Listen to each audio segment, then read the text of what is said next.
We are here. It is Levack and Goz. Well, not here. Like I'm here and you're there, but like we're both places. But so here in a like metaphysical sense, but not together or any of that. I'm in my hotel room, and I was informed today, guys, that I picked the wrong hotel. I was yelled at by one of my employees down here's mother that she doesn't like this hotel. And then I was like, all right, she was thinking about visiting, but no, that wasn't the case. She just doesn't like this hotel. So, Wait, what is it haunted? Is there what's going on? They just don't like it? no, I guess she's kind of like a hotel aficionado, and she has Oh. friends who work at a lot of different hotels, and like this is one of the ones her friends don't work at. So she yelled at me and said, I need like next time I'm coming down, she needs to be informed in advance, and she'll find my hotel for me. I love that. I've had a blast in this place, man. I mean, every time I throw out all those empty beer bottles in the morning, nobody says anything. It's freaking great. Is this the longest you've been in a hotel room since Miami? Well, Miami, you weren't in a hotel room. Is this the longest you've been in a hotel since Atlanta? No, 2019. probably. Yeah, I would say. Definitely. But there's a difference, and it's both more and less annoying, and that is they still haven't like come all the way back from the COVID rules here, so they don't clean the room every day. So like you have to ask them, like like hey, I need towels, or hey, can you go in and clean up or whatever. And I'm here like this is when we're doing this is the longest I'm in the room. Most of the time I'm out doing stuff. Either I'm at the Columbus Civic Center or palling around with everybody down here trying to figure out where everything is and who we need to know. So like I go in, I fall asleep, I drink a couple beers, watch TV, and I fall asleep. That's about it. That's the routine. So they must love me because tomorrow is day 6, and they haven't had to come in here once. So you're welcome, ladies. I thought you were going to say it was less annoying because I'm not there. I tried to make it about No, myself, and then you did it, no. and then I felt good, but I still brought it up anyways. Well, and I just thought that one without saying. So plus I have one room. It's a king size bed. So like it would be no, it's weird. You'd be on the little couch over here in the corner. No, but a lot of cool stuff going on. I was hanging out with a new head coach of the Columbus Lions, Chris McKinney, all day, talking to the way the National Arena League free agent rules work is you can renegotiate with your players as soon as you want, but you can't speak to players who are signed to other teams in the league until November 1st. So we spent today kind of just catching up with all the guys from the Lions. Everybody could, a lot of guys are all over the place right now, but starting to, try to catch up with the guys and see who still wants to, be a part of this pride and very, very good responses. I'll tell you that right now. I think we're going to field a very, very good team. I'm pretty excited about it. What else can you tell me about the league overall? As much as I love the Columbus Lions, how about shout out to Rex Castillo down there in Georgia? What a name. I'm a fan of any type of Rexes out there. Rex Castillo, and I'm putting the nice accent, follows me on Twitter. They've done a great job with the coverage. So unless they've missed something, I want to make sure like the whole league-wide stuff that might impact the Empire fan base as well that you might be able to share with us.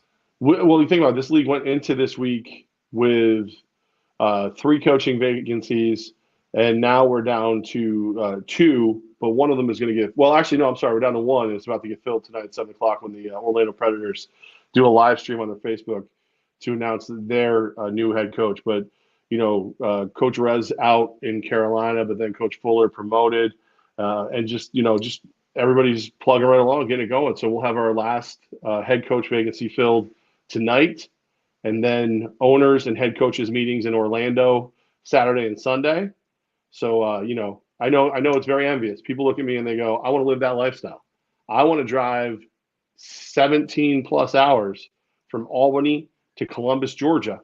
And then I want to drive 6 plus hours from Columbus, Georgia to Orlando, Florida. And then 2 days later, I want to hop back in that truck, that beautiful Mohawk Chevrolet, and drive 20 plus hours up the coast to Albany, New York from Orlando, Florida. That's what I know. Everybody's like on that. That's what everybody wants. I know. They're jealous. There's a lot of jealousy. I'm just so terrible by the time I get home. Yeah, work in sports, they say. It'll be fun. You'll enjoy. You'll never feel like you're working as you slowly slide across the south of the United States of America and go up north. But at least you mentioned that, Levack. 1 week from today, we will be live at Mohawk Honda in Glenville. You will be back in the capital region. We'll be celebrating with our guys. That's right. A new ride could be on the way for you listening right now if you stop in Glenville, New York this weekend or throughout the month of September. Awesome things happening in Mohawk Honda. We always appreciate those guys. Love the great things they do for us. So cool. And Mohawk Honda, by the way, Levack, how about this? I want to hit the music. By God, that's Scott Moynihan's music. Good God Almighty, he is back. What would Scott Moynihan music be? I personally envision a kaleidoscope, or like a kazoo, maybe like half a harmonica, not the full. You don't even get the full harmonica. I'm thinking it's like Scotty Too Hottie. Scotty Too Hottie Moynihan. Everybody's got like the nicknames, right? Like C-Mac for Cam McKenna, the VIP man Morales. I feel like Scotty Too Hottie Moynihan in his 30 plus years of automotive experience can get that nickname. Shout out to him. They want to buy your cars. The volume dealer right there in the capital region. They want it. The new inventory is ramping up. Pilots, passports, Ridge Lines, and more. Mohawk Honda, where they always go out of their way to please you. Come join us 1 week from today, Thursday. Scott Moynihan, by God, that's his music. Yeah. When you go in, say, hey, Scott, what would your entrance music be? What is it, Scott? You tell us. I feel like it's somebody who's like turned a shoebox and rubber bands into a guitar. That is Scott Moynihan's music. But that's because he spends so much time getting you great deals. You can't get great entrance music. You can't have everything, kids. You can't. I can imagine our guys Nick and Nate now just like, oh man, can we do music? I mean, we might pay for the music. I know Goz won't, but maybe he'll be able to figure that out. Nick and like Nate, yes, they would. You're cheap. No, not gonna happen. You have the same crappy ass music. You paid for one song and it's freaking terrible. Like you get in a discount bargain bin, and actually every time it's heard, music somewhere dies a little bit. Like your music actually killed Prince and the Beatles. I'm pretty sure it did. It went back in time and suffocated the greatest art. Like Beethoven was just about to hit the piano keys. That music went back in time and took him out. That's how bad your music is. That's the deal. The first time you and I have a losing record, I'm going to start using that music. I did not use it. I promised the audio side last week I'd use it, but I was talked out of it. But then you got lazy. Then I realized it took a lot more editing than I realized. But maybe this week. We'll get to our picks later on, though. A couple of college picks. We'll go through the NFL picks. We got a big Thursday night matchup between the Chiefs and the Chargers. But we got to make sure we talk about Aaron Judge.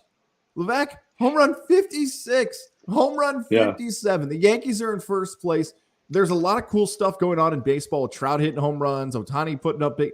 He is, Aaron Judge, dominating the baseball headlines because of this chase he has after not just a Yankee record, but an American League record here in mid-September.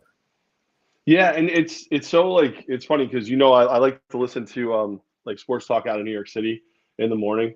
Like that's kind of like my get up and get moving and catch up on the Yankees, the Mets, and everything like that. Not just them, they're the worst, but everyone is like you'll tune in one day. Like I've been working a lot, so I haven't been able to watch the big games like I'd like to. I tune in one day. Oh my God, the Yankees are the worst team in baseball. This is horrendous. The Yankees are so bad. It's so bad. And then like the next day, it's the Mets. What happened to the Mets? And then like it just keeps flipping like which team, and it's never like, oh yeah, thank God for the Yankees rebound here or whatever. It's always like there's got to be one where it's just the end of the world for them.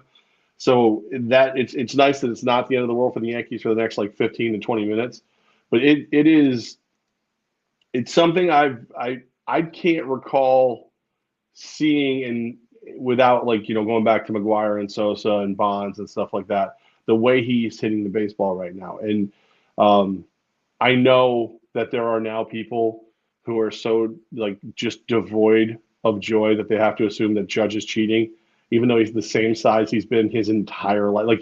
Like Judge was born 6'7". Jose Canseco accused him.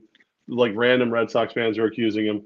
The guy is he's a big human in a contract year, and he's seeing the baseball better than anyone, and he's hitting it over the wall, and it's really, really impressive.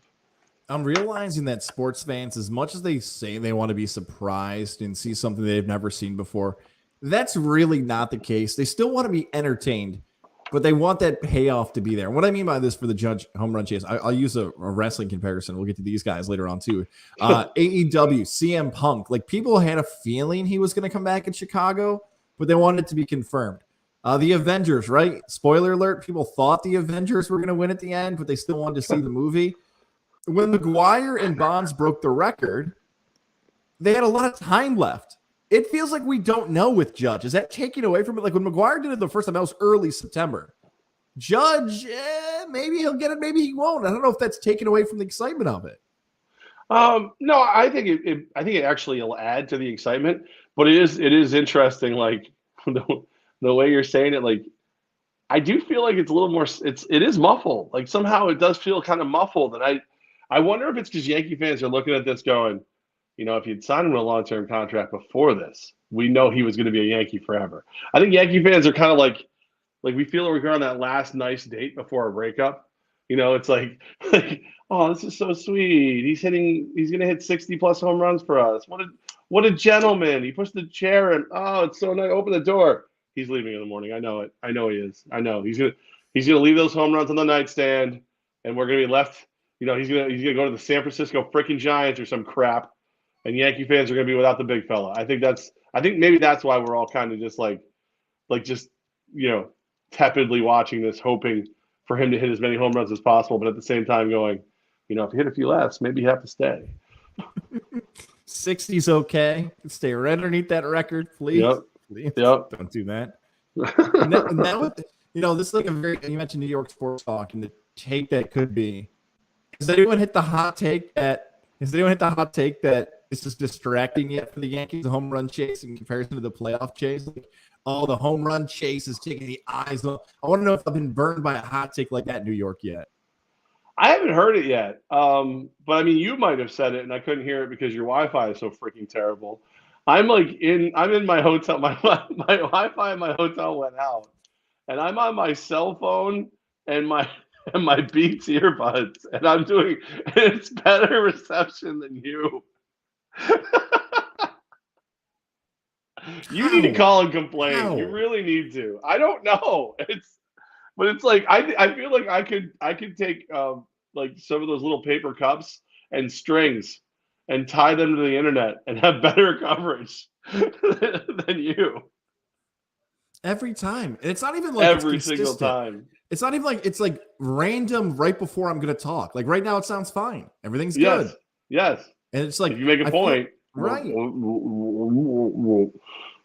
That should be sponsored. I wonder if there's just my wife's like, no, don't give this stupid Judge sports talk take. We're cutting you out on this one. All right. Get back in there with your college picks.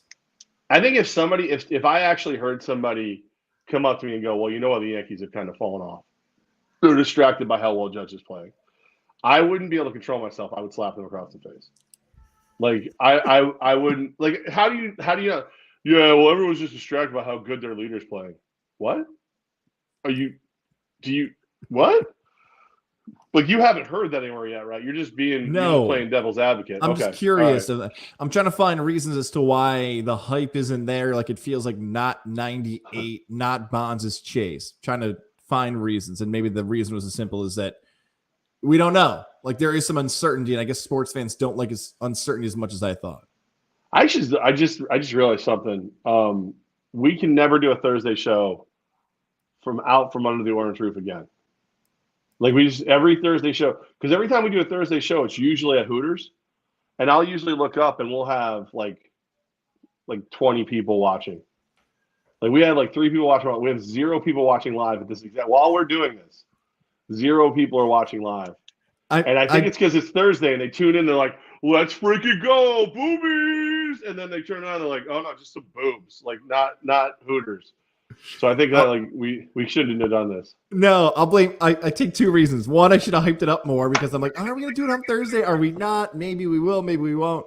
And then someone probably tuned in like, oh god damn it, Goz and his Wi-Fi again. No. There's a Twin Peaks down the road. I can hop in the truck real quick and get over there. I've never been to a Twin Peaks. I've been meaning to try one. There's a Hooters in the area, but I haven't seen it. I drive by the Twin Peaks on my way to the Civic Center, so I know where that is. I haven't gone yet. I feel like I'd be disloyal to Boston Dan. Like it's weird. Like I don't want to I got that 7-year itch with the marriage. I've been checking out the chicks in the tight orange shorts for a long time. Everything's good. I'm like walking by, winking at Twin Peaks. Like, what's up, girls? How them tight flannels? How you doing? And I just keep going because I'm all talk and I'm still too loyal. Don't do it.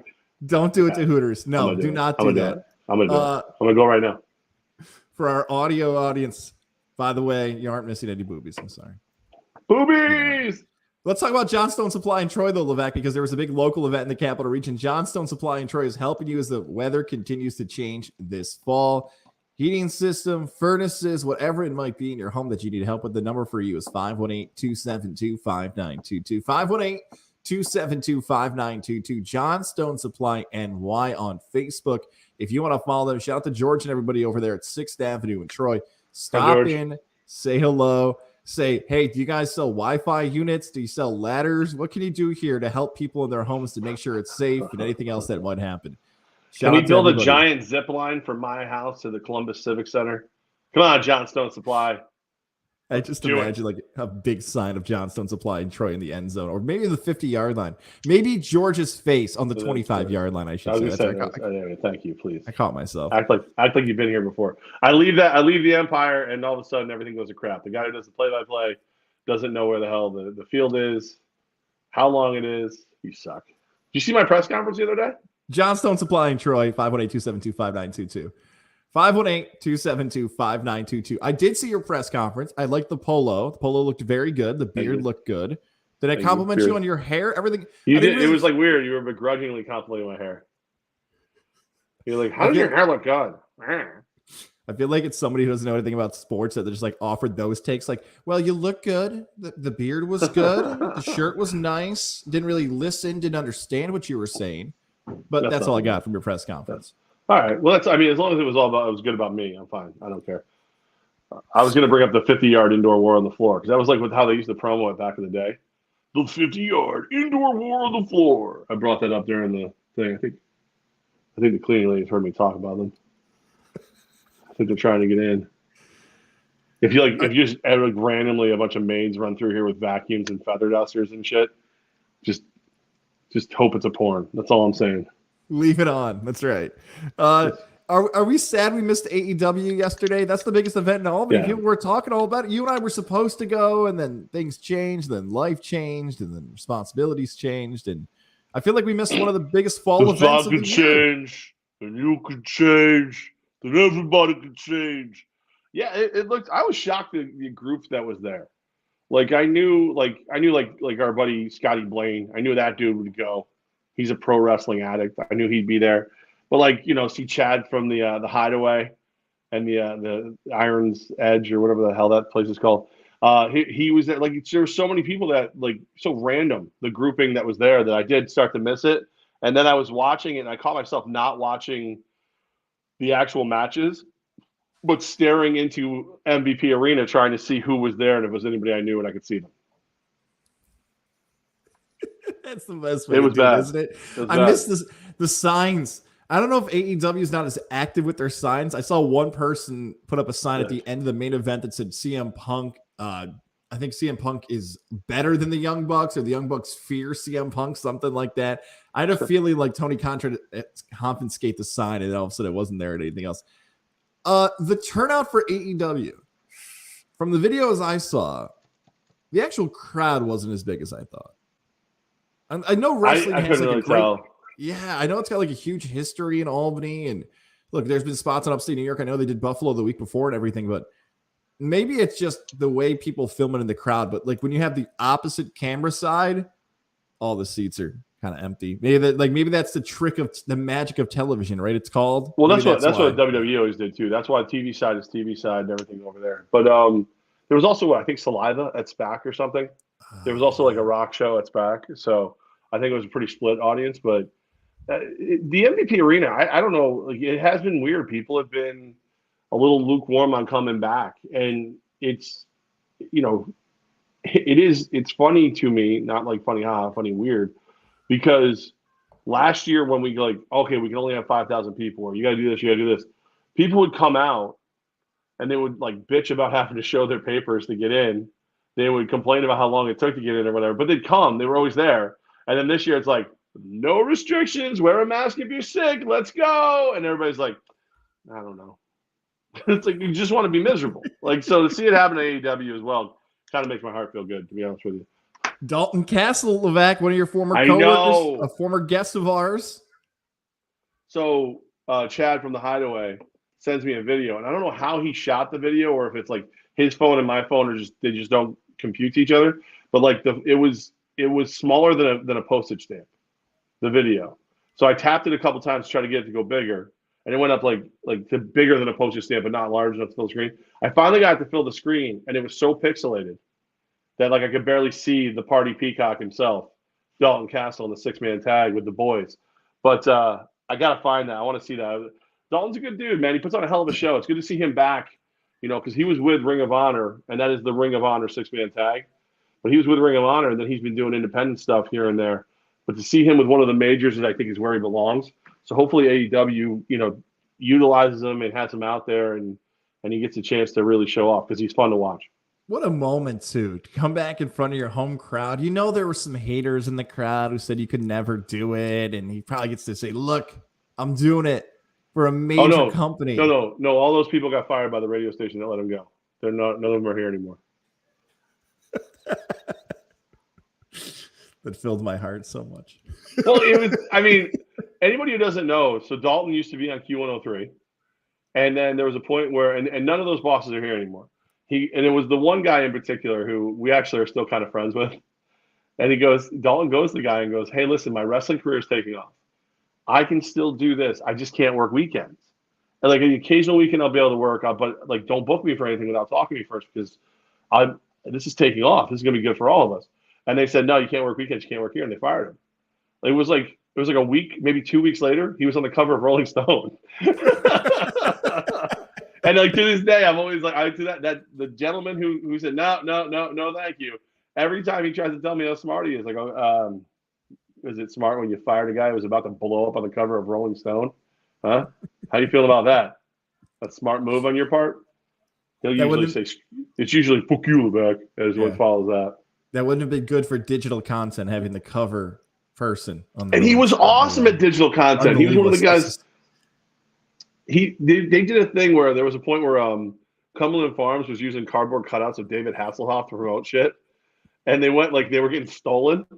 So he did the whole thing. It was him and a couple other guys from the station that went looking for Flounder and BJ. I think BJ's back over there now. And they went and looked. They drove around the capital region looking for Hasselhoff cutouts and found one eventually. Like that kind of, it doesn't. I'm not doing it justice, but it was hysterical because the way he edited it, it was great. And he's very talented guy. So happy for him. Can't wait to see that. Hopefully they won the belts or had the belts or kept the belts or hopefully he has belts. I don't want his pants to fall down.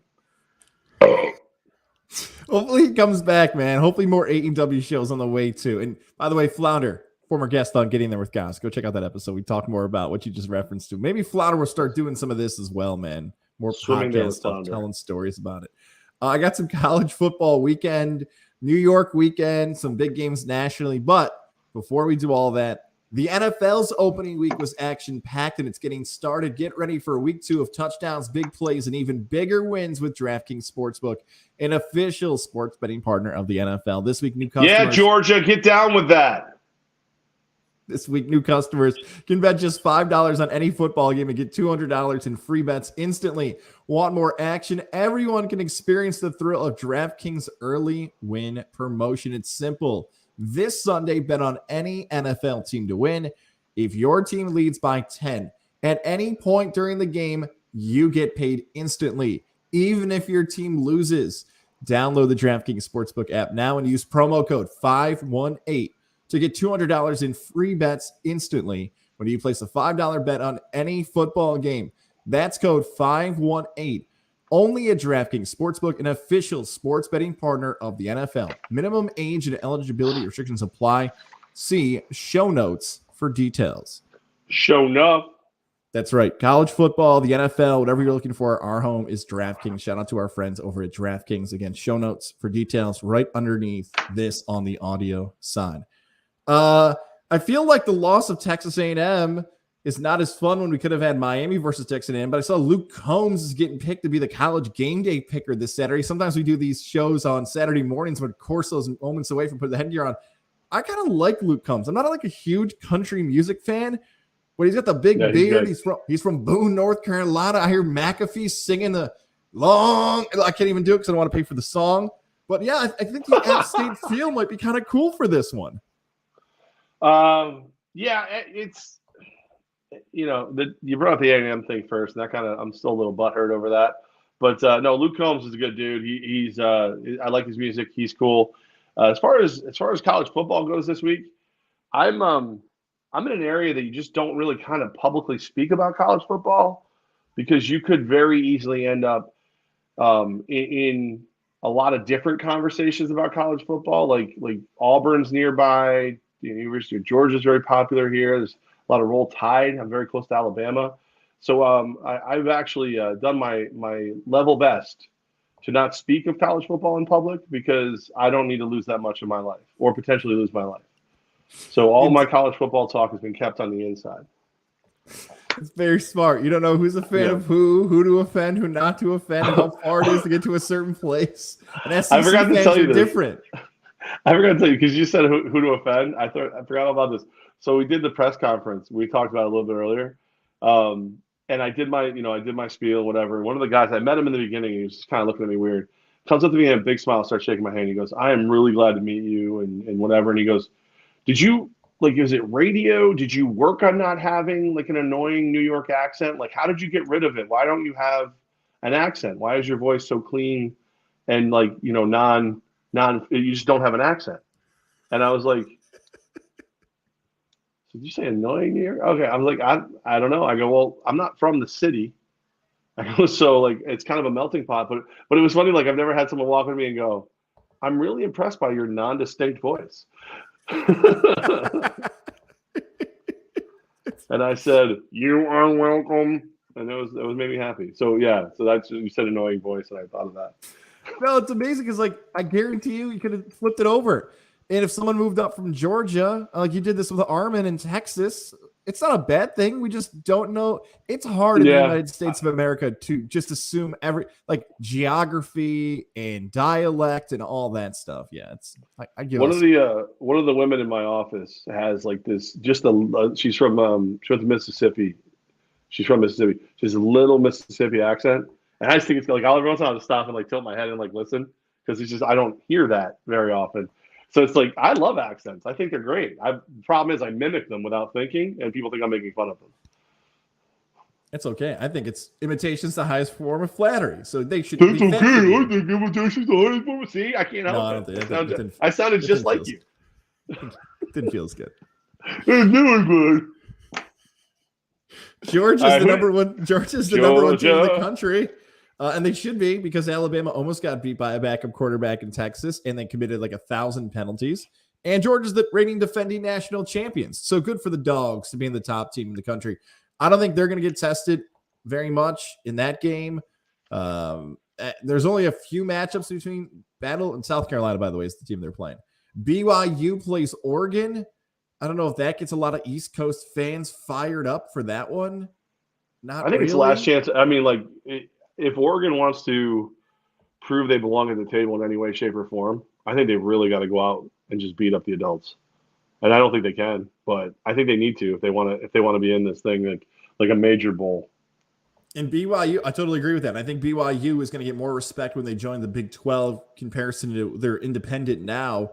They've been ranked like they had Zach Wilson a few seasons ago, and they got way up in the polls. So that could be different for BYU if they play well. If Nebraska didn't fire Scott Frost, this would have been a huge game for Nebraska football. If they didn't get beat by Georgia Southern and Northwestern, they would have gotten Oklahoma.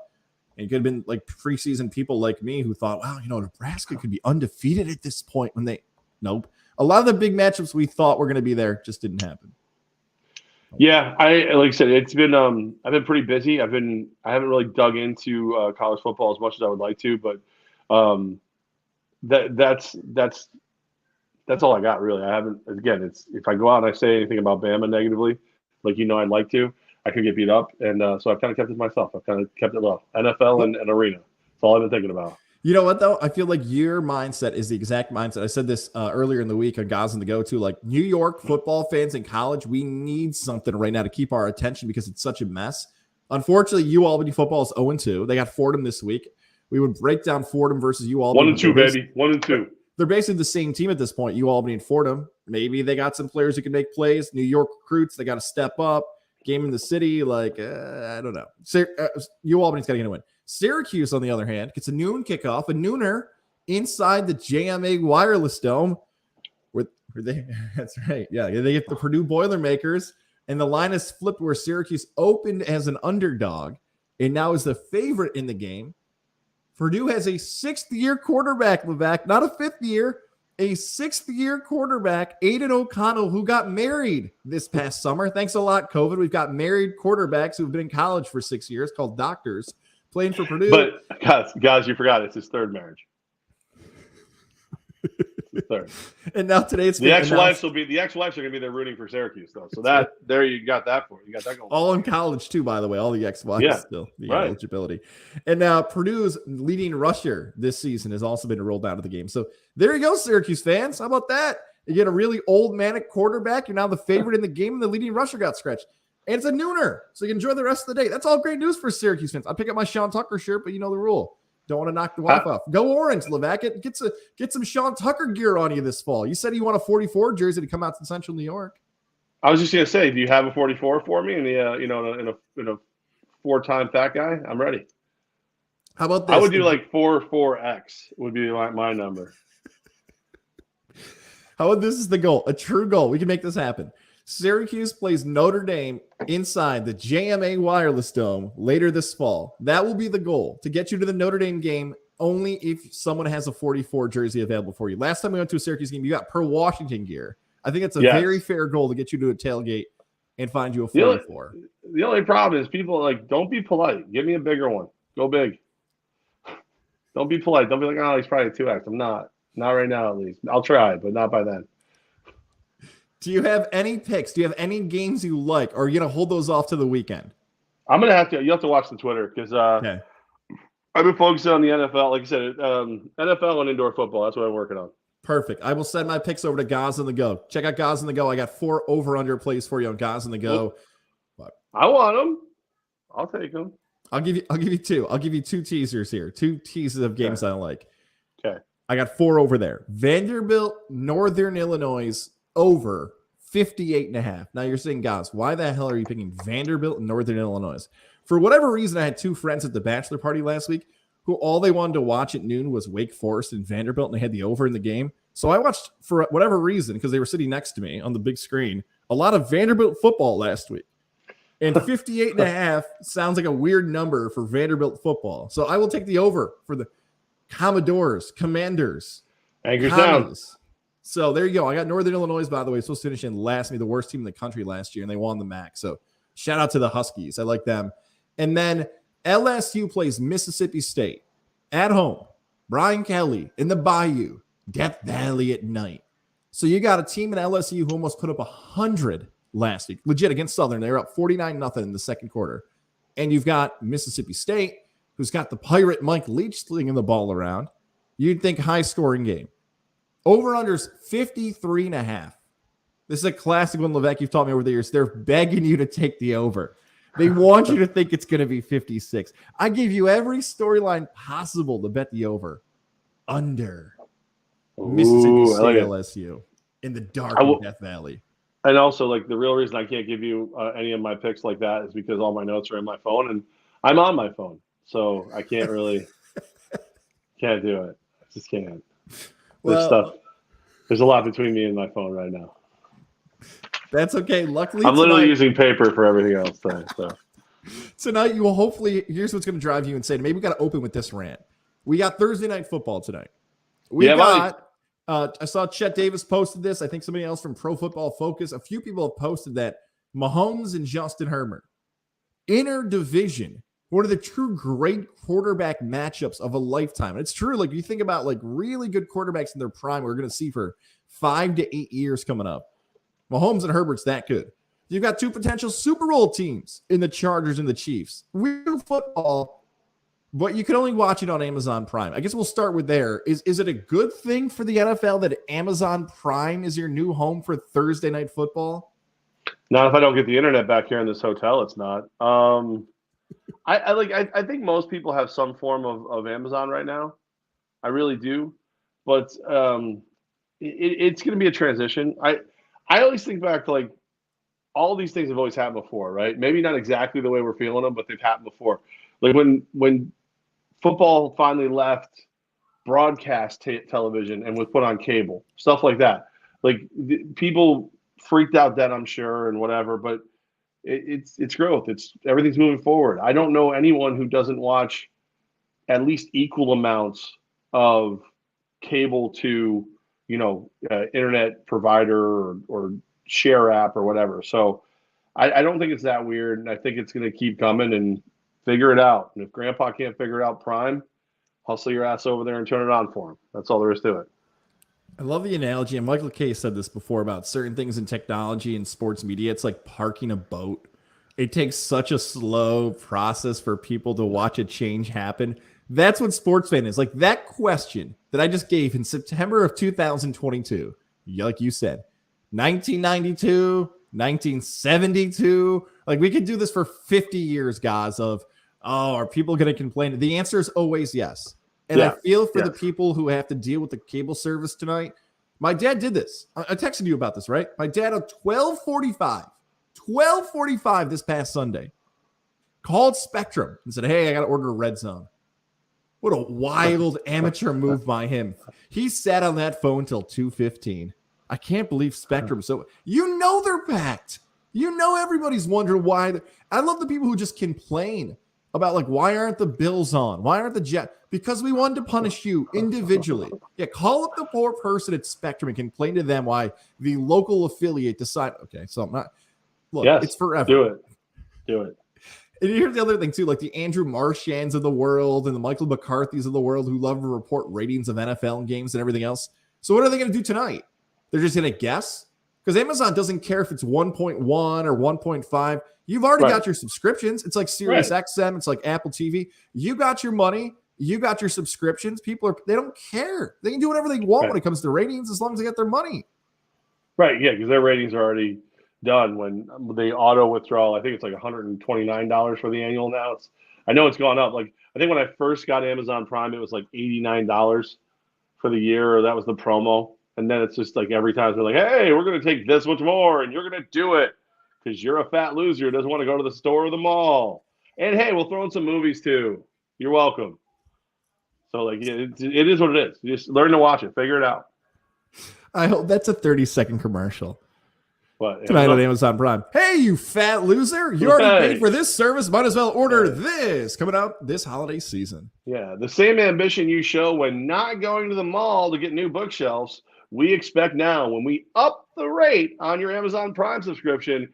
Your fat ass won't even swipe right to turn it off. So enjoy, and we'll keep charging you because Bezos got divorced and he wants to buy the moon. Bye. It's First and 10, it's Al Michaels. It's better than the holiday one a couple years ago where the arrow looked like a penis singing at you. So that's, I'll take that. Yeah. First, College slides in. Hey. Here's a guy who looks like a penis. It sounds like one too. Besides Josh Allen, I feel like that's a given here on this question because he's somewhere either one or two, depending on where you want to rank him. Are these the two best young quarterbacks in the NFL? So I'll say about less than 5 seasons in the NFL. Technically not on their second contract. I know Mahomes is. Let's not, whatever that is. Is this the matchup between the two best young quarterbacks in the NFL, not named Josh Allen?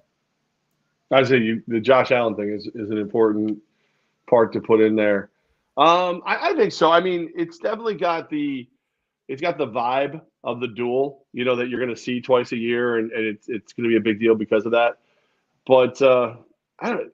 Something about Herbert, like I know that he's got all the gifts. I know that he is special, but I guess I haven't seen him do quite enough yet for me to go, oh damn, you know what I mean? Like I see this one, and it makes me want it to be when Montana was in Kansas City, and it was Montana versus Elway just dueling on Monday Night Football. Like if I want it to be that, so maybe it's not fair. Maybe my expectations are too high, but like I want this to be one of those generational battles, like Kelly versus Marino, and like I said, Montana versus Elway, stuff like that. Like this needs to be generationally good. Both of them need to just sling it out and have a blast tonight. And that might be why I'm taking it over. If I had to pick between Mahomes and Allen, I would go Mahomes just because, like you said, I know Bills fans love Josh Allen, rightfully so, but Mahomes has a Super Bowl and a Super Bowl appearance. So he's been to the big game twice in 6 straight AFC title game appearances. Josh Allen's 2, so they're both really close. Third is hard because there's 3 guys who are all in the mix here for me. It's between Herbert, Lamar Jackson, and Joe Burrow. Those 3 are all pretty close. So like, if you know where I'm probably going to go, Lamar Jackson. Right. Because look, Lamar's won the MVP. He hasn't had the playoff success yet. He's the boogeyman that you're afraid of. You don't want to say bad things about him. Exactly right. Please don't hurt me. Don't jump over my favorite players again. He's also more exciting than Herbert because he can take off at any moment and hit a 60-yard run. He's just a fun player to watch. I would still give the benefit of the doubt to Lamar Jackson. But there's a lot of people who would rank this, Levack. They'd probably go Burrow, Herbert, Jackson. I bet there's a large contingency of football fans who view it in that order, not the order that I just posted. I think I would put Jackson ahead of Burrow right now because of the health. Like, I know he was healthy enough to go and played well enough to win a Super Bowl, but Lamar Jackson, even though he gets hurt, like he just seems durable in a way. Like he seems like he's going to get back out there a little bit more. That's the only reason I would go with your top ranking, because I would rather have Josh Allen right now because of that dual threat, except for the fact that Josh Allen right now thinks he's a linebacker and continues to physically try to bully other players. And I would like him to avoid some contact. If he avoided just a little bit of contact, I would put him number 1 and Mahomes 2. But yeah, I think I put Herbert 3 at this point. Just again, because of what I think he is. I would love to see him with a different coach. Because I just wonder how much of his already really good play is overshadowed by the crazy calls of the coach. Whether they work or they don't, it's it kind of overshadows what Herbert's able to do. It's tough when you're playing a coach giving you a game plan like a 14-year-old playing Madden. It is tough. Yeah. What? We can punt? Right. What button's that? I didn't know we could punt. Right. No one showed me that. Right. Let's do another 50-50 here before we get to our picks. I like this 50-50 because I struggled with this today prepping for the show. Okay, what's a better time for a quarterback in history? I'm talking about top to bottom division, okay? AFC West, you mentioned it there. AFC West, we've got Herbert, Mahomes, Carr out in Vegas, and Russell Wilson in Denver. So 2022, AFC West. I'm going to pinpoint 2016 NFC South. So 2016 NFC South is MVP Cam Newton, Matt Ryan next season wins the MVP, Drew Brees, and a young Jameis Winston. What is a more impressive division top to bottom with quarterbacks?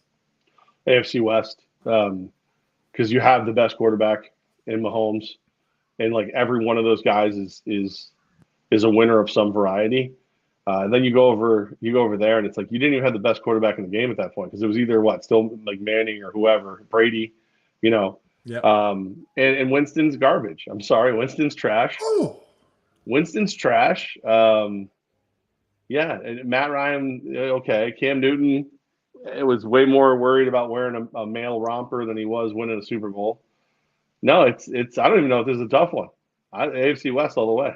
Ooh. See, I thought about this. I thought, okay, Matt Ryan MVP, Newton MVP, Brees should have won an MVP, Brees Super Bowl, Newton and Ryan both lost. But thinking about it more and more today, yeah, my guy Jameis does hurt that conversation. If you were going to draft them, if you're going to draft those quarterbacks right now in order, Mahomes won. Winston goes eighth. Yeah, he goes eighth. But I mean, how far do you go before you take maybe third? Do you take Matt Ryan third?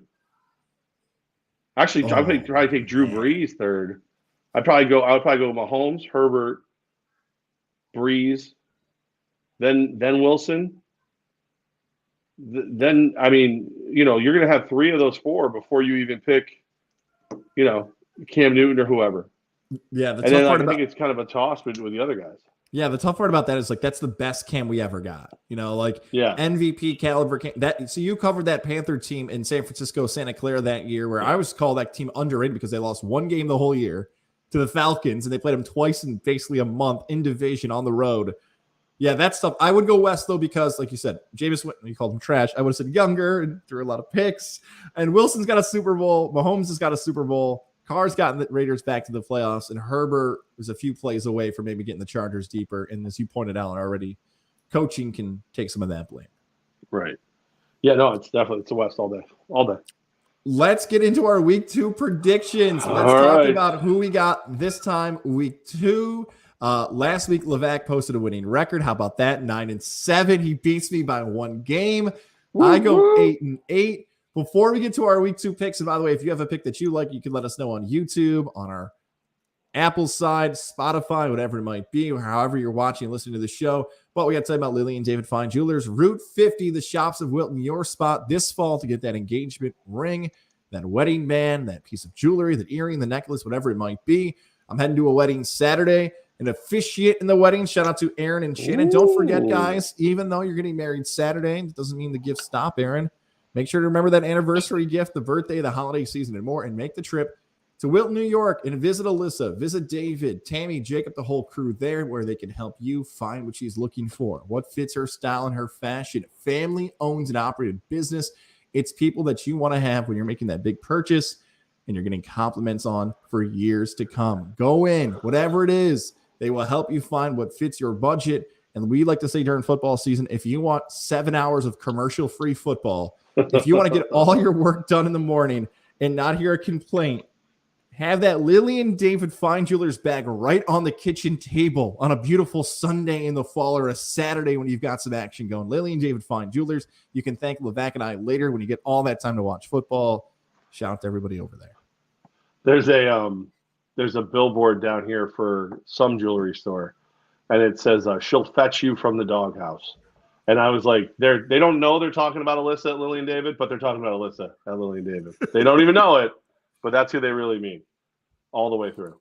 Yes. I do not have access to the interwebs. I don't have access to the spreads or any of that stuff. So you're gonna have to lead this shindig. I've got it. Let's lead off with tonight's game. We're still going to keep the New York teams at the end, so we'll save the Jets, Giants, and Bills for the end. Let's lead off with Thursday Night Football tonight. The Chiefs are at home, 8:15 kickoff, 4-point favorites, over under 53. Again, these lines courtesy our friends over at DraftKings. Promo code 518. Sign up today. More information below here. So again, Chiefs 4-point favorites at home. Levack, I will let you start. Yeah, I think this is one of those situations, kind of like what we were just talking about. Like I believe in Justin Herbert. I think the Chargers are very good. At least they're trying to prove they're very good, where the Chiefs just are very good. And you saw them play with a chip on their shoulder last week. And I think all they've heard is, well, everyone else got better. And you stayed the same, so you're not as good anymore. Blah, blah, blah. I think they'll come out and just mollywop the Chargers. I'll go ahead. I'll lay the 4 with the Chiefs, and I think it's a big scoring game. Maybe the Chiefs pull away late. Look out, Mr. Thursday Night. I'm back, baby. Last week I missed on the Bills and Rams, and here I go, try to go 0 for 2. No, I'm trying to go 1 for 1. I have the Chiefs. Levack. Get scared out there in Georgia. I have the Kansas City Chiefs winning this game, -4. Kansas City, my pick. Little similar to what you said. You just evaluate week 1 to week 1. Chargers played really well. They beat your Raiders. Raiders had their opportunities. The Chiefs were just better. Andy Reid, all that time to prep, and I get a shorter week now for Andy Reid. I believe in them. Kansas City just seems to be the better football team. Arrowhead, all that stuff matters. Give me Kansas City, although the Chargers wouldn't be shocked if they get a lead at some point during this game, but just too good, man. And Tyreek Hill, it's just 1 week. We'll find out how much of a loss he really was as the season develops for the squad. By the way, you may have to bet that for me because I'm in a state that doesn't respect us. All right.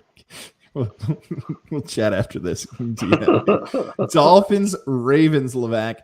3.5-point favorites is Baltimore. They're at home. Over under 44.5 in this game. Dolphins really impressed me last week. But if you look at the way Tua played, it was a lot of high percentage short passes that I think the Ravens will get in the way of.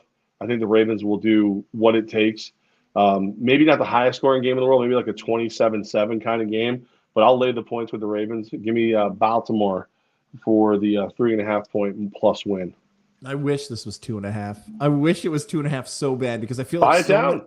I might. I really might because I feel like so many people are going to bet Baltimore in this game, and I want to bet Miami, and I'm going to take Miami. I wish more people would have taken the Ravens. Here's my deal with Miami. Not only to cover, this game is massive for the Dolphins. I've been saying it all week because Miami comes out with a week 1 win over New England, and the whole franchise is a mess, right? Because they went after Sean Payton. It didn't happen. They went after Tom Brady. It didn't happen. They were trying to be aggressive. Years earlier, they were trying to tank. And here's the worst thing that the NFL would want to have for Miami is if that story continues and it hasn't gotten the coverage it needs to. I get the NFL's partners. But if they sucked, like that whole fan base in this city would leave the Dolphins because they've done it with the Marlins. You know, like Miami's a weird sports town. They want the Dolphins to be good. There's the weird conspiracy theory that Goz has already riled up in week 2. But for real, Miami's really good, and they need this game more than Baltimore needs this game with all the weird stuff going on in the AFC North with injuries to teams. Miami not just covers, but beats Baltimore outright, and we're thinking differently about the Dolphins for the rest of the season. I picked Baltimore to win the Super Bowl. Don't like this game for the Ravens.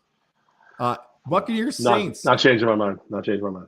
Buccaneers Saints. Speaking about another game I don't like here, 2.5 points at home. The Buccaneers are a 2.5 point favorite. Game is in New Orleans. Another over-under at 44.5. So again, Buccaneers at New Orleans, 2.5 point underdogs are the Saints in this NFC South matchup. I thought the Saints kind of underperformed in week 1. Obviously, I picked them and they didn't cover. But something about the way the Buccaneers played, I felt like we haven't seen everything they can do yet. This is a situation where Dennis Allen is well aware of Jameis Winston and whatever else you're going to try and throw at him. I mean, like, obviously he's got to watch him from over there, but like he's going to know that he can't get into a real air fight with Brady because he knows what he has. So I think you'll see Brady do plenty to win this thing. I'll take the Bucs. I'll take the favorite on the road. I've seen this game so many times. You know, we just came off the Dolphins pick, and Dolphins fans know how well Miami's played against New England over the past few years. Buccaneers fans like myself know how well the Saints have played against the Bucs. Usually this game's in prime time and Tampa gets smoked. I don't like this one either. I picked against Tampa last week, and they beat the Cowboys by 2 touchdowns. Now, for the second consecutive week, I'm picking against Tampa. New Orleans beats them at home. They consistently beat them in the regular season. I've gone against my Buccaneers back-to-back weeks. It's New Orleans, Jameis Winston, Michael Thomas. They've been too good against my Bucs. Jets, Browns. Browns the home team in this matchup. Browns favored by 6.5 points. Over under just 39.5 in this game.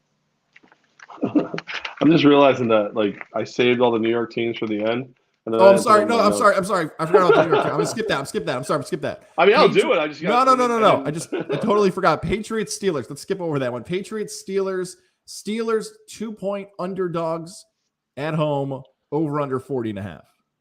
I hate the injuries for Pitt right now. It makes me feel like what they want to do, and as far as be bullies, it's going to be harder for them to do. And I think you're going to see a fired up Pats team.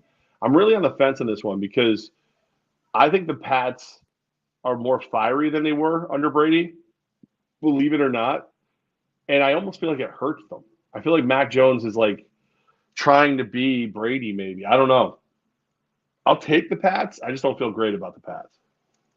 I'll take New England as well. I thought New England was going to be a playoff team. I thought Belichick was going to figure it out because you've given him enough credit for all this season that I have. I thought I was Patriot Nation last year. Now I've flopped back to the other side, but they look so bad in week 1. It is, though, this game, one of my favorite plays of the week. Oh, really? Goz locks of the week. Under 40.5. I would play that under because Trubisky. A low number, yep. And Mac Jones, and maybe get some Pittsburgh fall weather flying around. Can we name a total of 3 receivers on both teams? Probably not. It's that bad on the outside for weapons. I would take New England, but one of my favorite plays is the under 40.5 in that game. Colts, Jags.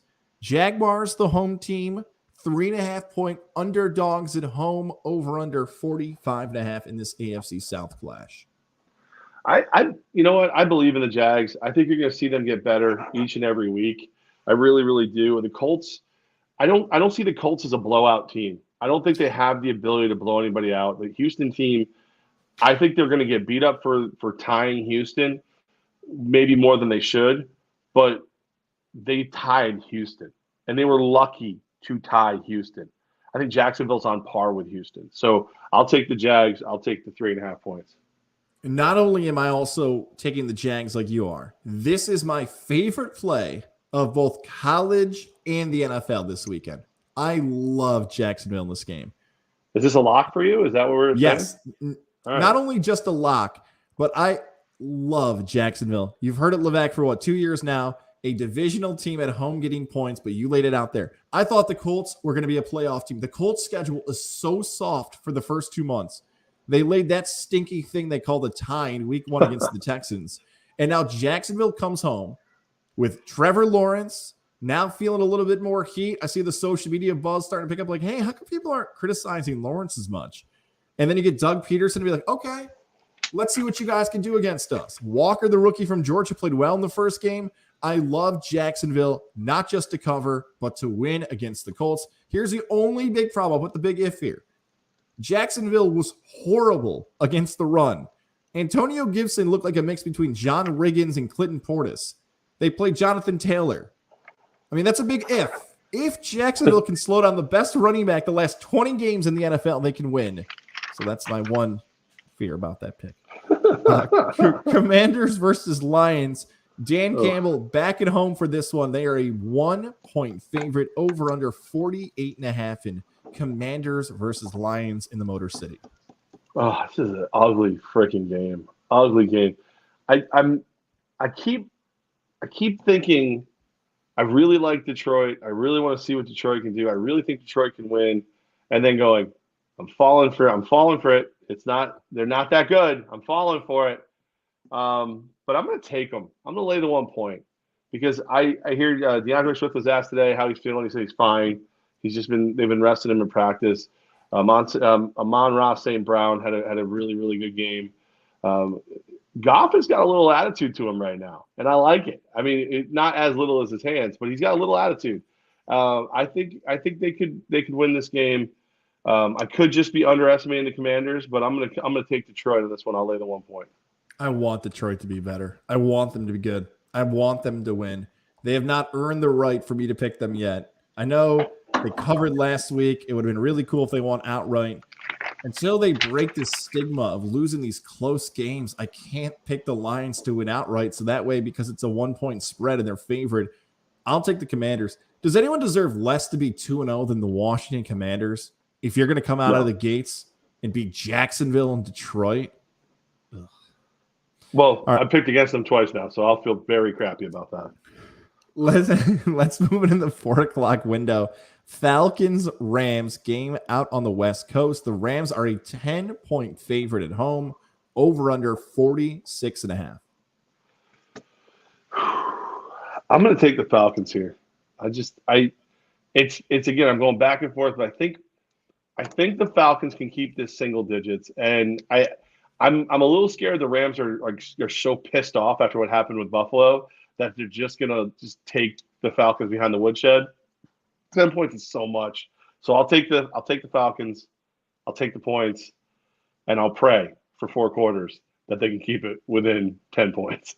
Oh, I told you I'm done betting the Falcons. I'm not putting any money ever again on Atlanta for anything ever. And I can feel how this game's going to go. I can feel it, right?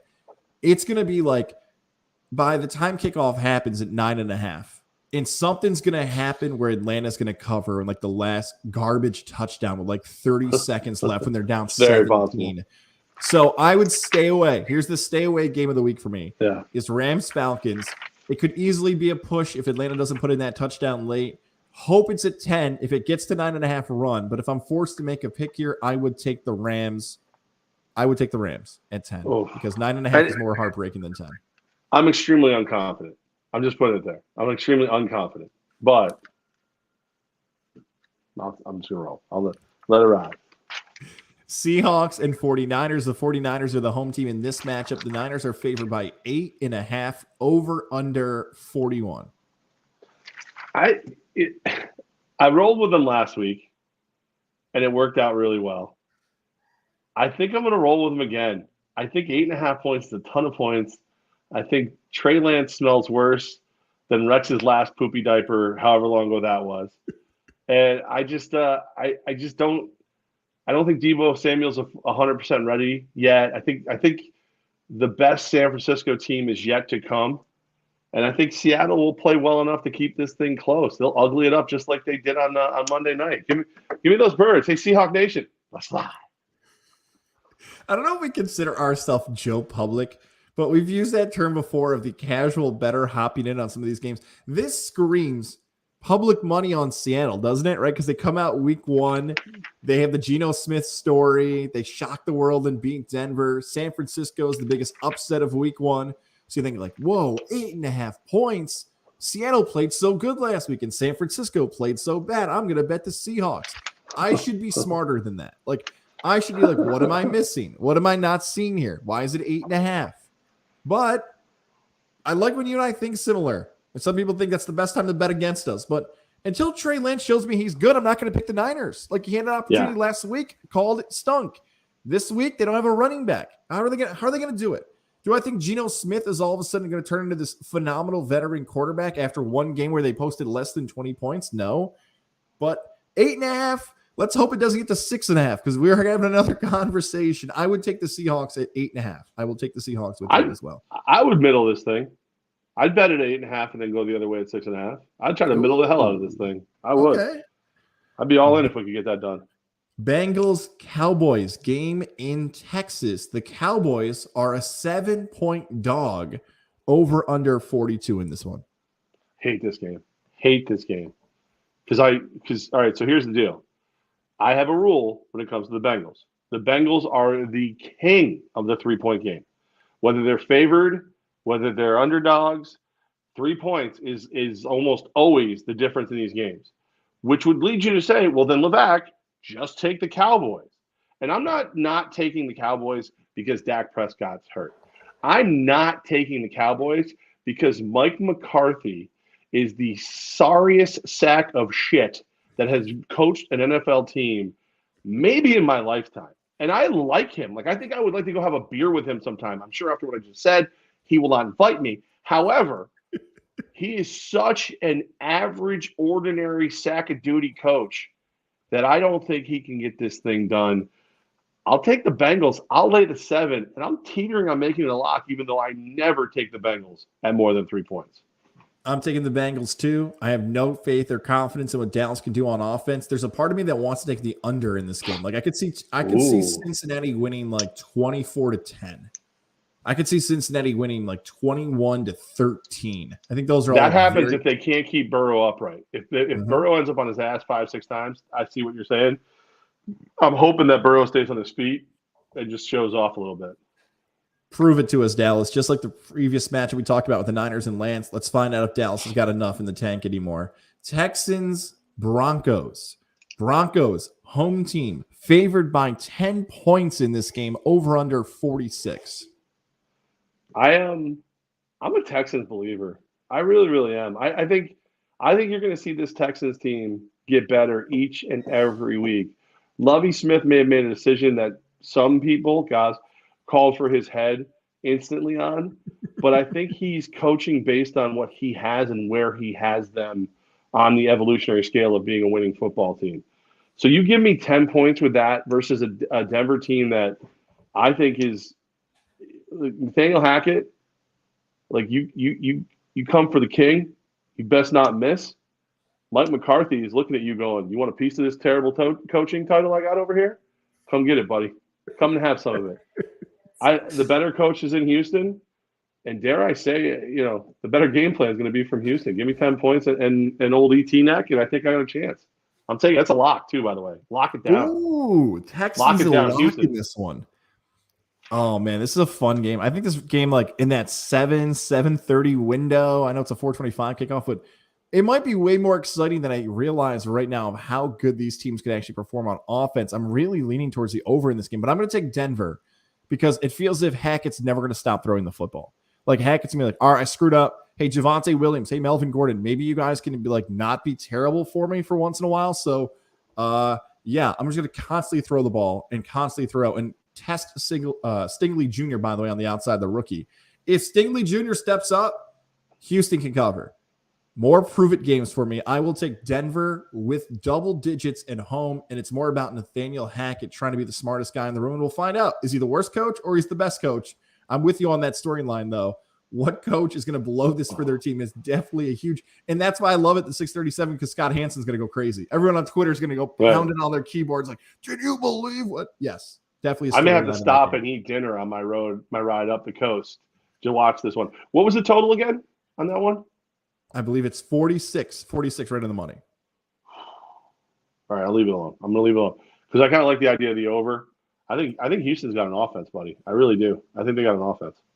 Cardinals, Raiders. Your Raiders in Vegas, 5.5-point favorites, over under 51.5. Raiders kind of let me down in week one. I don't know if I expected them to flat out win, but I expected them to, play 4 quarters, not 2.5. I love seeing Derek Carr get back together with his college girlfriend. That's so much fun. But I hope he doesn't forget his side piece, the slot machine. Third and Renfro. Waller just signed that big deal. Start moving the ball around a little bit, and I think we're on to something. I can't pick against the Raiders. I hate the 5.5, but I'll take the Raiders. I'll lay the 5.5 as a loyal member of Raider Nation, and because the Cardinals are garbage, the 5.5 is a little bigger than what I was hoping this would be. Actually, you know what? Screw it. Raiders are a lock. Let's go. 5.5. Lock them up. Whoa. Raiders I just talked myself into it. It's too big of a number. It should have been 3.5. They're trying to get me to bet the Cardinals. Raiders will win by at least a touchdown. I just talked myself into it. I'm going Raiders too. We have a lot of similar picks this week. I like Vegas because of week 1 performances. Even though they had their opportunities, they're far better than Arizona. I'm starting to wonder, and I may have mentioned this in like last November and December. Am I a secret Cardinal hater? Like, do I just not want to give the Cardinals credit? Is it Kyler Murray? Is it Cliff Kingsbury? Is it injured DeAndre Hopkins? You do hate Kyler Murray. You do hate Kyler Murray. I don't think I ever picked the Cardinals to win ever, but sometimes picking against them has benefited me. If Arizona can go out in the new black hole and beat Vegas outright, awesome. Great for them. That's a huge win. But Arizona could easily be 0-2. And in competitive divisions, AFC and NFC West, it feels quickly Vegas needs this one because of how tight that division is going to be. I will take Vegas for sure. And then the Sunday night game, don't forget we have 2 Monday games in our New York teams to get to. Sunday night game, Bears-Packers. Packers, 9.5-point favorites in Lambeau Field. 41.5 is the over-under. Pass. I'll go first. I'll go first if you want. Go ahead. You go first. Okay. I want to take Chicago again because it's a lot of points coming off a win and going to a rival road game with 1 extra day to prepare. But how are they going to score? Like even last week when they beat San Francisco, let's not act like Darnell Mooney became the greatest. Jerry Rice and Justin Fields became a mix between, I guess, Jay Cutler and Jim McMahon. Yeah, Bears, man. The history of quarterbacks isn't great. Aaron Rodgers against Chicago. They can do it. I'm sure Big Cat at Barstool will be rooting against him, but I will take Green Bay at home. I'll take Green Bay with the points at Lambeau on a Sunday night. What do you got for the points again? 9.5 Green Bay's favored by. Sooner or later, Aaron Rodgers is going to do his little roll the eyes, talk all the crap to his team, be a jerk, and they're not going to respond well to it the following week. It hasn't happened yet. Anytime Aaron Rodgers has been a spoiled little bee, his team has bounced back and been on his side. I don't think this is the same team. I think somehow, some way, the Bears will win this game. Outright. Yeah, I do. But I'm going to take the points for my pick because I'm not stupid.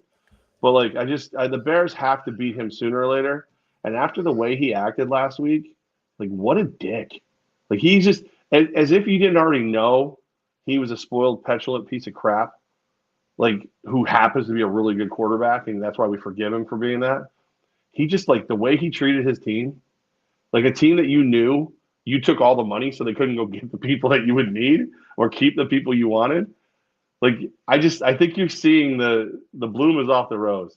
Rodgers will not get the support he normally gets in a bounce back from his little temper tantrum. Somewhere John Danielle just cracked a Miller Lite in the second one. Plus 370, by the way, on DraftKings right now. If you want to take Bears money line, plus He 370. lit he lit an entire pack of Marb Reds with a blowtorch and just started puffing. That hurts my soul to be nice to him. 2 Monday night games, which is always confusing when it's kind of in that same window because it's not a West Coast Monday night game. So we'll do the first one, then flip back to the New York teams. Vikings, Eagles.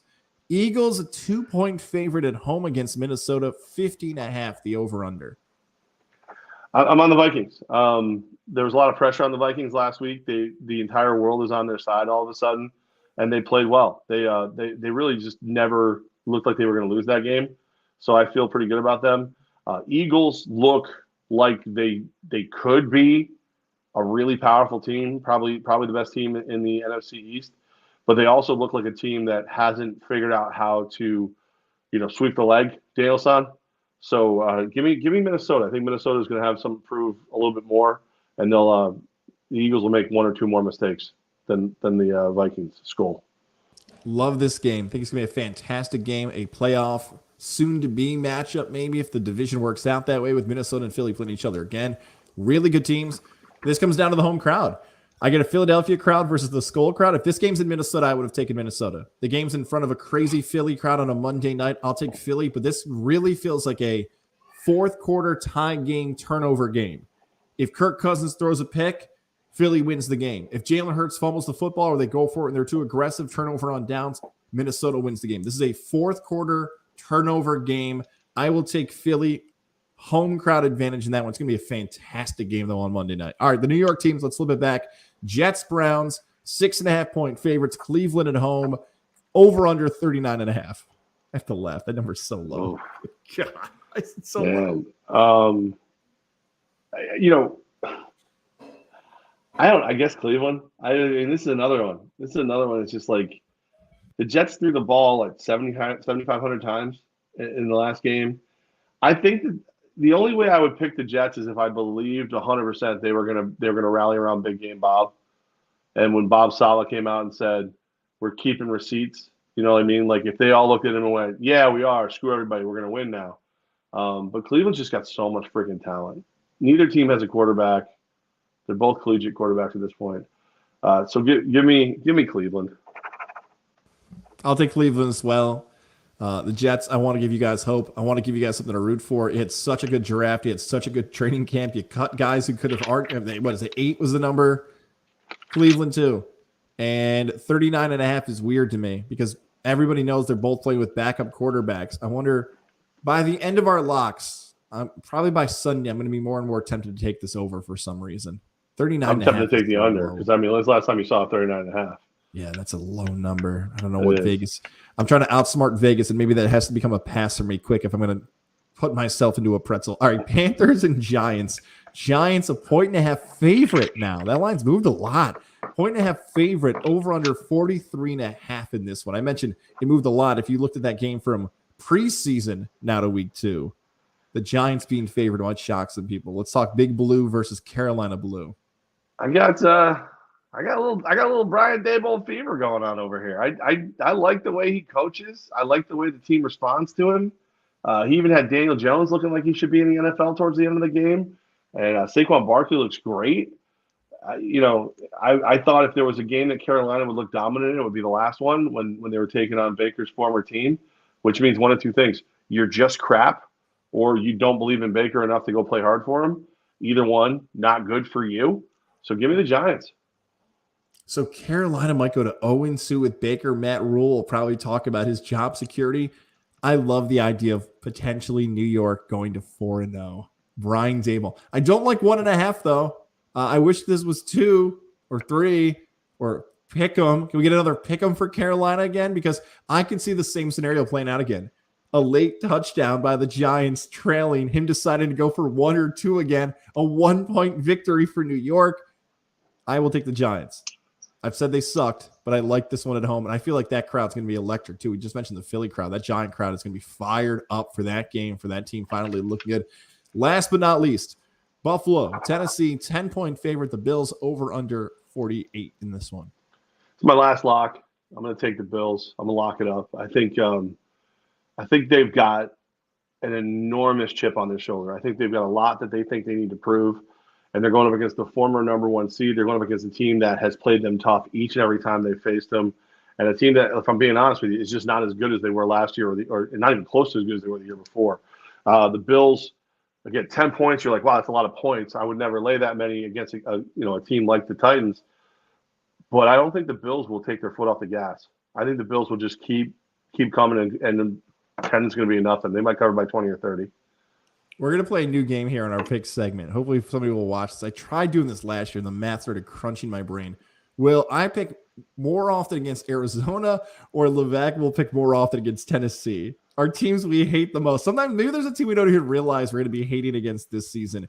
I had a feeling you're going to pick against the Titans, but rightfully so in this one because Buffalo's too good. That's our final 3 games we closed out with insane crowds for this game. The Bills Mafia on a Monday night against a team that was considered, well, record-wise, was the top team in the AFC. Yeah, this is Buffalo all day. The only thing I would be a little concerned about if I was Buffalo is if there's a first half spread out there. I know everyone's going to think the Bills are going to roll. I would not be shocked if the coaching by Mike Vrabel tries to eat that clock up and takes the Mafia crowd out of it with Derrick Henry, who did not look like the usual Derrick Henry. He got depleted in that first game. I would take the Titans with the first half points, but Buffalo with the overall points at the end. So that's one of your locks. Let's give your locks first, and then I'll close out with my locks. I'm going to take the Texans plus 10. I think this is a team that is going to play solid football and catch a lot of people off guard. Raiders, I'm laying the 5.5. I thought that was a bigger spread than what it should have been. I would have put this game at 3.5, 4. So I'll go ahead and lock that up. And finally, I think the Bills are on the we're going to show you all something tour, or as Jim Carrey used to say, is Fire Marshal Bill back in the In Living Color days. Here we go, and they're just going to slap the hell out of the crappy ass Tennessee Titans. I've got 3 I like a lot. I like Jacksonville. I like that one too, by the way. Jacksonville plus 3.5. Miami plus 3.5. Under 40.5 for Pittsburgh, New England. So like those 3 are strong locks. Like I love those. Again, one more time. New England, Pittsburgh under, Jacksonville with the points, Miami with the points. I'm dancing between my 4th one. I'm going to take Seattle. I'm going to do it again. Just keep riding these teams I hate. I'm going to ride with the Seahawks on that one. Fly with the Seahawks. Fly. Yeah, fly with them, please. Did you see his new video? Did you see his new video with the family football faith thing for Russell Wilson on TikTok? He's a turd. I think he knows he's trying to be corny now. No, he doesn't. He's a robot. He's a robot, and he has malware, and he doesn't know what's going on, and it's just bad. It's just bad. It's Dork X Machina is what he's the Russell Wilson story. Dork X Machina. I know he's going to take this as a compliment. I hope he does. But our guy, Coach Hal, over at Scotia Glenville, he coaches young football players. One of the young things they teach at the levels, the run pass thing. Like if you're not in the game and like you're dealing with young football players, you might get really faked out bad on a play action. So you're like, run, pass. There's video that's coming out from NFL films that like Russell Wilson was walking up to guys like, hey, every play, you got to yell out run or pass. And I'll be like, shut up. They're adults. They're not 12, dude. Like, what are you doing? Like, I get like you're trying to be a leader and like I finally hit this level when my son was born, and I know you're going to know what I'm talking about. This, like, I used to think like, hey, like, why don't some of the players call the coach? Like, you got to be respectful. Like, why are some guys like it's harder to coach college kids than pro kids? Once I had a kid, I'm like, oh, I get it now. Like, you're an adult. Like, I couldn't imagine my teammate at 32 years old walking to me like, hey, man, I need you to say run or pass. Like, no. No, what are you talking about, dude? I'm not 12. So, and that's out there. And they gave him the looks they deserve to give him. I wouldn't like. I think I'd be okay with it if it was like, but not the quarterback. It's like a D guy, like a D-line guy. You like fired up, like Ray Lewis. Like Ray Lewis. If my middle linebacker, if the Mike backer was like, listen, we're a team. You yell run or pass. You do it. And he's like, well, I don't want it. Well, then you're gonna end up in a trunk. Like the last people who pissed me off. Like that's fine. Yeah, but like the quarterback, like you mean when you play? Like what do you want? Are you gonna drop back and cover, play a little free safety today there, Danger Russ? Jackass. All right. He's Enjoy a your jackass. weekend drive. Enjoy Orlando. Thank you for doing this on an improv Thursday. We've had a lot of Thursdays. We had the Iron's Edge. We had Hooters. We did this one remote. Next Thursday, we're out live. I like this Thursday stuff. And again, if you're looking for the picks, if you joined us late, if you're watching on the live side, it will be time-stamped tomorrow. So if you're looking for a certain game, I loved how that turned out. It was really cool to see some of the time-stamped stuff. And luckily, we got our sponsors rolling across. So if our picks get right, we always tell you, support our sponsors if you're nailing our picks because of us. So go back And and if they watch get that wrong, as well. really support the sponsors because we're going to need that money. Do you have any advice? That's big. Yeah, my advice to you is call your congressman if they're in Georgia and tell them that mobile betting belongs here because it's out of freaking control. I got to drive to Alabama or call Goz to make my bets. I'm an adult and I'll bet how I want, damn it. Peach State my